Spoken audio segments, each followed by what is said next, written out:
Bautismo, tevilá. ¿Qué significa para los creyentes? Claro, porque normalmente se habla mucho en el aspecto de los creyentes del Señor acerca del bautismo, y ahora se le llama tevilá, pero ¿qué significa realmente para nosotros? Bautismo proviene del griego baptismos, que es sumergir telas en tinta para teñir. Mucha atención. Y lo hemos hablado durante todo el libro de Juan. ¿Sí? En el pensamiento judío es una cosa, pero cuando él tiene que escribirlo en griego, obviamente va a buscar palabras en griego. Pero yo tengo que leerlo en griego, pero con una vista o con una perspectiva hebrea. Ahora, es interesante porque dice que es simplemente el hecho de sumergir, por lo que bautismo tiene que entenderse como la sumersión y no como simplemente echar algo de agua, porque de hecho en el griego la palabra es sumergir telas en tinta para teñirlas. Pero veamos el pensamiento en hebreo. Proviene de la palabra tevilá, que es inmersión, de la raíz tabal, que es sumergir. El lugar donde se hace la inmersión se reconoce como una mikvé, que viene de la palabra mikvah, que es un lugar donde se unen aguas. ¿Sí? ¿Está bien? Puede ser una pequeña piscina o pileta que cuenta con agua corriente, o sea, tiene un lugar para desagüe. Recuerden, es decir, no puede ser agua estancada como tal. ¿Está bien? Entonces, esta mikvé, que proviene de la palabra mikvah, básicamente es aguas corrientes, uniones de aguas. El agua puede fluir. De hecho, me llama la atención porque viene la raíz hebrea tikvah, que significa también esperanza. Entonces, una mikvé es un lugar donde hay aguas que corren, aguas que no están estancadas. Y eso cumple el principio de que el agua arrastra y se lleva las impurezas. ¿Está bien? Ahora, ¿cómo era un bautismo, una tevilá, según lo que cuenta en el primer siglo? Era en este espacio muy pequeño, hermano Lincoln, y parece que es un lugar muy íntimo. Sí, de hecho entraban solos. Entonces, mira cómo una persona entraba, ¿qué hacía en este espacio tan pequeño? Porque recuerden que tampoco es que había agua para derrochar. Entonces, una persona entraba, bajaba las escaleras, se sentaba, se ponía de rodillas, básicamente, se colocaba de rodillas y se iba hacia adelante.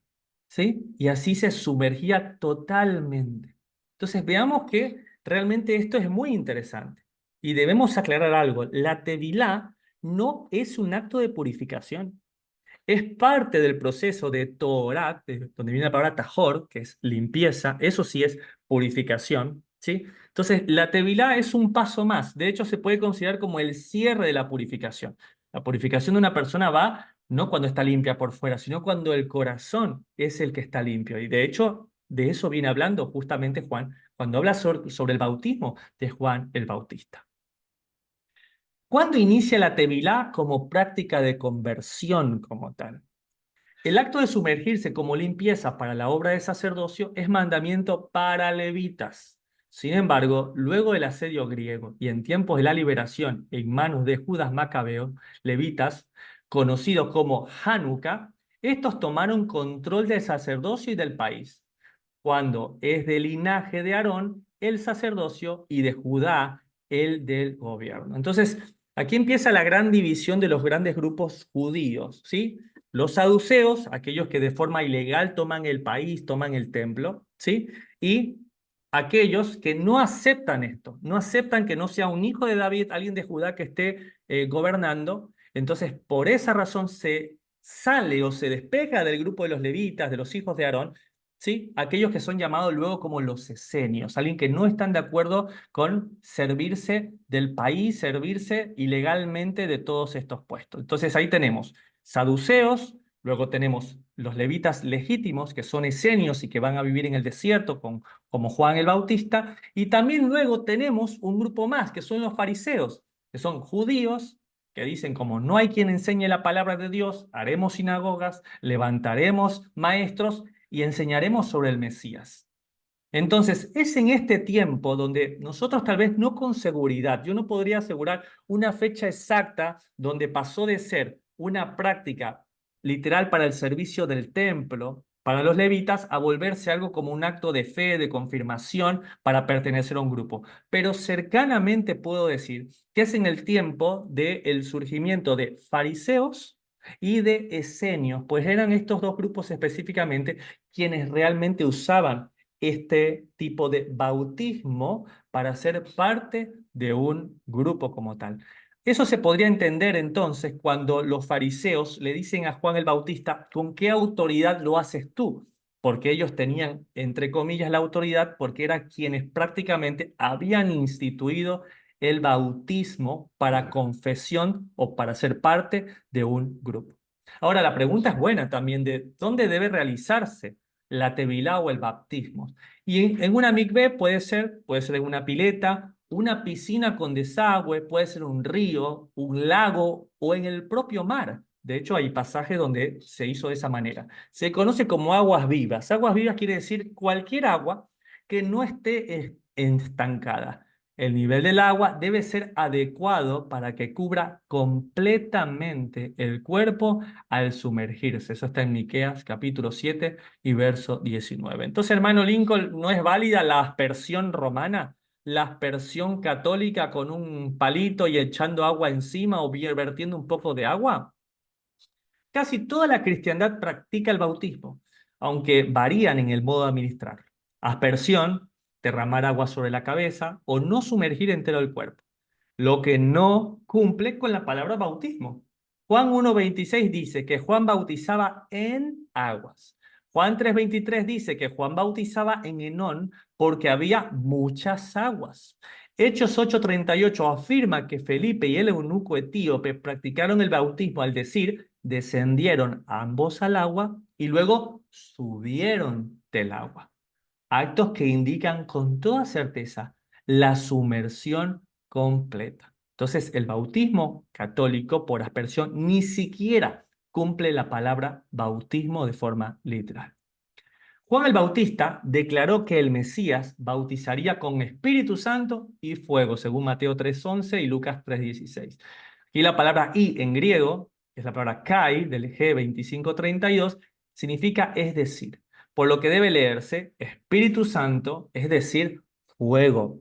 Entonces el fuego es símbolo de juicio y su función es purificar las impurezas, por lo que este bautismo nos hace libre del juicio, del fuego venidero. Pues así como el Mesías murió al pecado, pues nosotros de igual manera tenemos que morir a él. Y de hecho, eso lo dice el apóstol Pablo. Él señala que así como Cristo murió por el pecado, debemos morir al pecado. Que así como Cristo, después de que murió, fue sepultado, debemos ser sepultados en el sepulcro de agua del bautismo. Y que así como Cristo fue levantado de la tumba, levantaremos a una nueva vida. Entonces, la figura sepultura y resurrección, pues no tienen sentido si no pensamos en inmersión. Pero ¿qué le pasa a esta generación, no? Que se bautiza por partes, que ora ahora para pecar después. ¿Qué hay detrás de este argumento de gracia sobre gracia?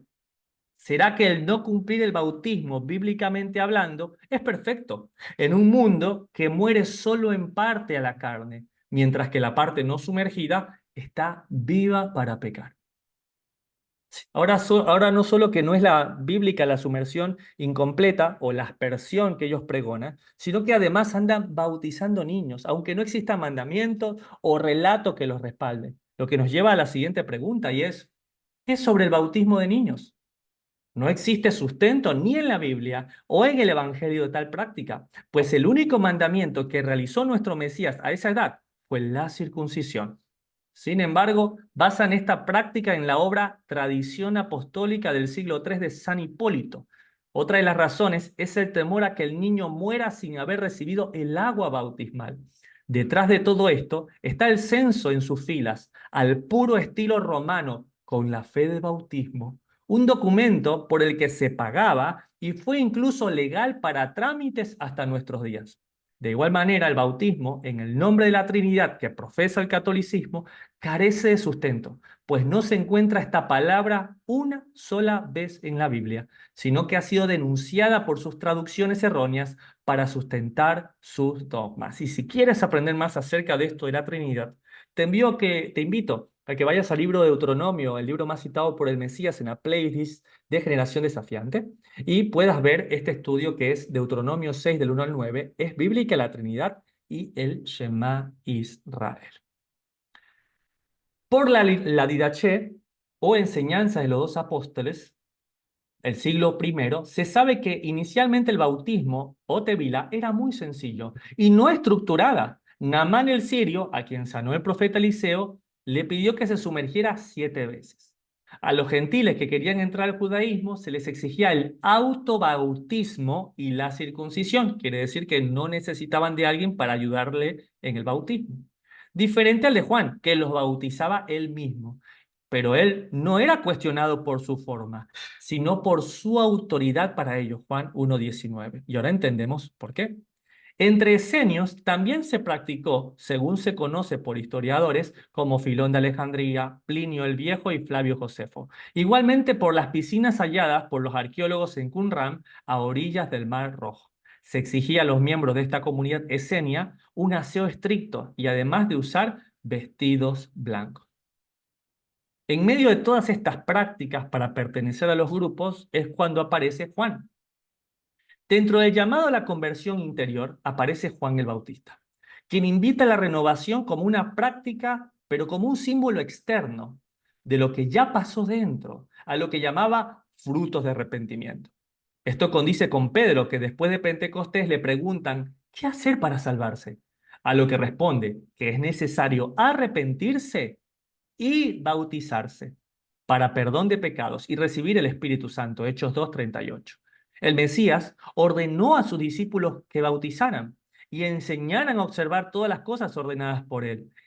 Y los apóstoles enseñaron acerca del bautismo. Entonces, Mano Lincoln está claro, pero esta pregunta es excelente y es, ¿cuándo se practica Tevilá? Bíblicamente hablando, cuando se tocaba un muerto. Entonces, por temor a la infección, se hacía este baño ritual. Para consagrar el inicio del ministerio, en el caso de los levitas, se puede hacer, por ejemplo, tevilá cuando una persona se consagra al Señor.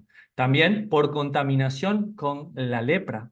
Cuando el hombre haya tenido algún flujo seminal, es decir, una infección de transmisión sexual. Por contaminación con sangre de la menstruación, lo que conocemos como la nidad, purificación del posparto, y recuerden que depende del tiempo si es niño o niña, como símbolo externo del fruto del arrepentimiento, como un testimonio de fe para la comunidad, o antes de presentarse en una festividad, símbolo de encuentro con el amado. ¿Sí? Ahora, viendo todas estas indicaciones, nos podríamos hacer otra pregunta y es, ¿puedo hacer tevilá, bautismo más de una vez? Y yo quisiera responderlos con la Biblia, quisiera llevarlos a la palabra de Dios, al tema que más disfruto, que es el matrimonio. Dice así la palabra en Efesios 5. Maridos, amen a sus esposas como el Mesías amó a la iglesia y se entregó por ella. Él la purificó con el bautismo del agua y la palabra, porque quiso para sí una iglesia resplandeciente, sin mancha ni arruga y ningún defecto, sino santa e inmaculada. Efesios 5, 25 y 26. Entonces, no solo que podemos, sino que los casados tenemos el mandamiento de hacerlo de continuo, literal y espiritualmente en el matrimonio. Claro, entonces sería maravilloso que cada vez que nos encontremos con el Mesías, cada vez que podamos ir a una festividad, pues tener ese espacio íntimo de Tevilá para prepararme para mi Señor. Porque Él nos dio el ejemplo. Pero hermano Lincoln, usted recién dijo que la Tevilá tiene que ver con limpieza, tiene que ver con purificación, con arrepentimiento de pecados. Entonces la pregunta que cualquiera me puede hacer es, ¿por qué se bautizó el Mesías? El Mesías fue bautizado por Juan el Bautista, aunque no tenía nada de qué arrepentirse. Juan, de hecho, trató de impedírselo. Yo necesito ser bautizado por ti.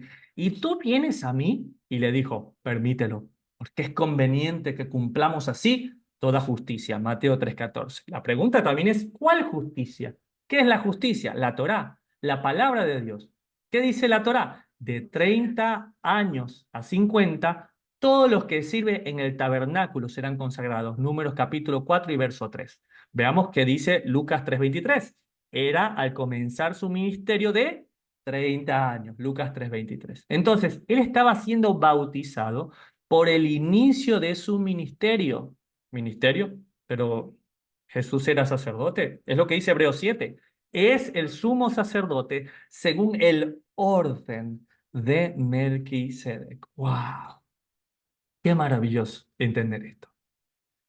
Una vez más, la palabra nos muestra que el bautismo, la tevilá o el baño ritual es por sumersión del cuerpo en agua corriente, cualquiera que fuese, pileta, río, mar, y de no ser posible incluso una ducha completa del cuerpo, pues es un símbolo externo, un testimonio, pero del cambio interno, de los frutos de arrepentimiento o del espíritu, que son amor, gozo, paz, paciencia, benignidad, fe, como lo dice Gálatas 5, 22 y 23. Entonces, debe de realizarse en cada encuentro con el amado. Cada vez que nos sea posible una condición de estar renovando, aunque se respeta si una persona piensa diferente.